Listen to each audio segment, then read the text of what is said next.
Welcome back to the Overboard DM. My name's Cujo, and I go overboard on everything Dungeons and Dragons so that you don't have to. And today we're looking at the Umber Hulk from Gale Force 9. And let's say this is a premium miniature. Yeah, that's not the Umber Hulk. The Umber Hulk's in the background. This is going to be for scale. He's my little tabaxi.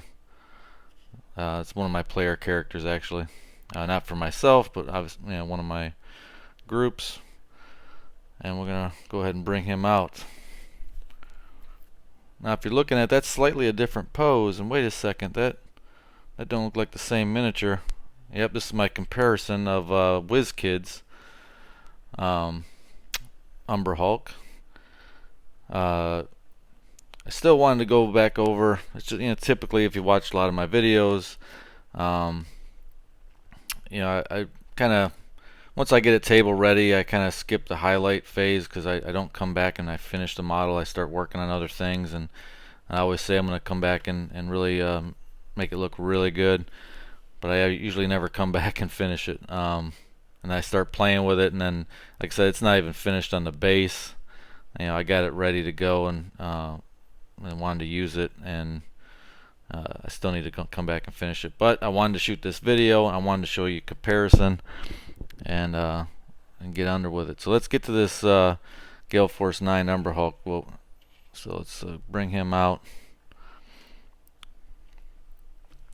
Now you can see he's about the same size, a little bigger.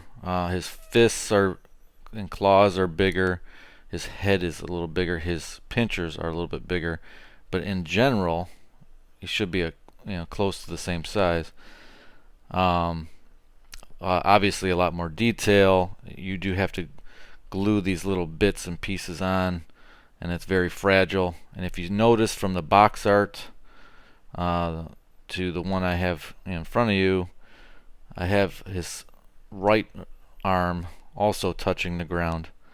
And that's on purpose because these little joints here and right before that huge fist and claw are they break real easy. So, and once you try to glue that and have it in the air, it doesn't really work out too good. That's a lot, even though it's very light, it's a resin, so it's heavy for that little tiny, even if it's such fragile resin, it's hard to pin that small of an area.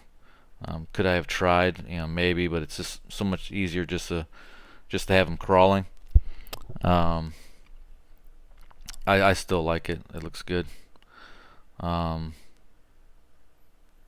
in comparison, you probably also notice that he's got a great looking base. It's got cracked ground, and he's smashing the ground next to him. If you can look in between, underneath him, it's all uprooting and coming up like not necessarily like he's coming out of a hole in the ground, but it just looks like really good looking terrain.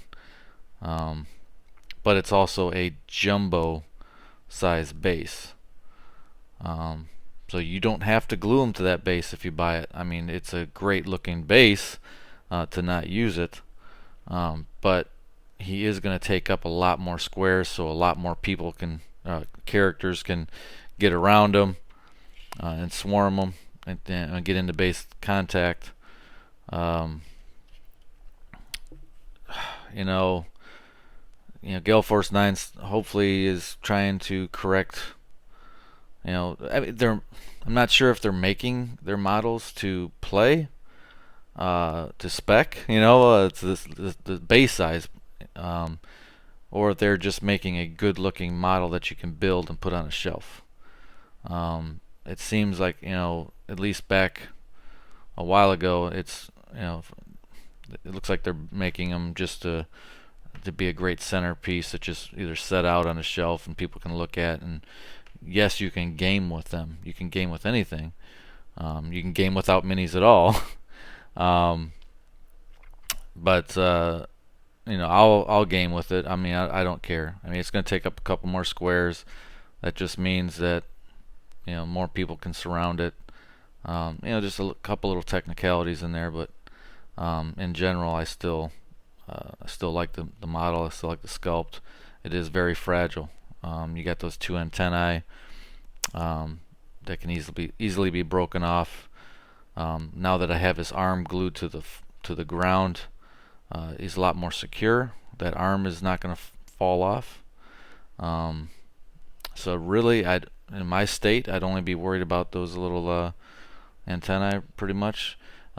This one here is going to be obviously a lot cheaper, and the antennae are flexible. His arms are really rigid. I probably would have to throw this on the ground, or I might get something to break. You can see his other antennae. I missed it while I was painting, so again I would have to go back and fix that.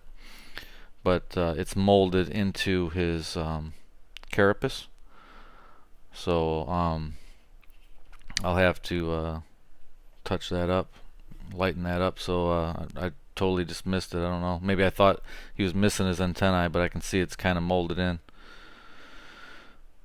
But that's my short video, my take on. This was a requested video.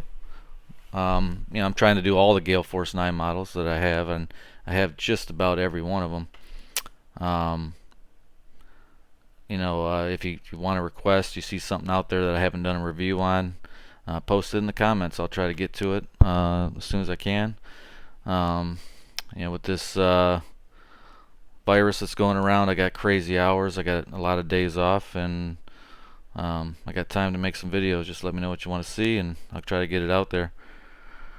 I'm planning on doing another video coming up soon, and stay tuned for that. Until next time, guys. See ya.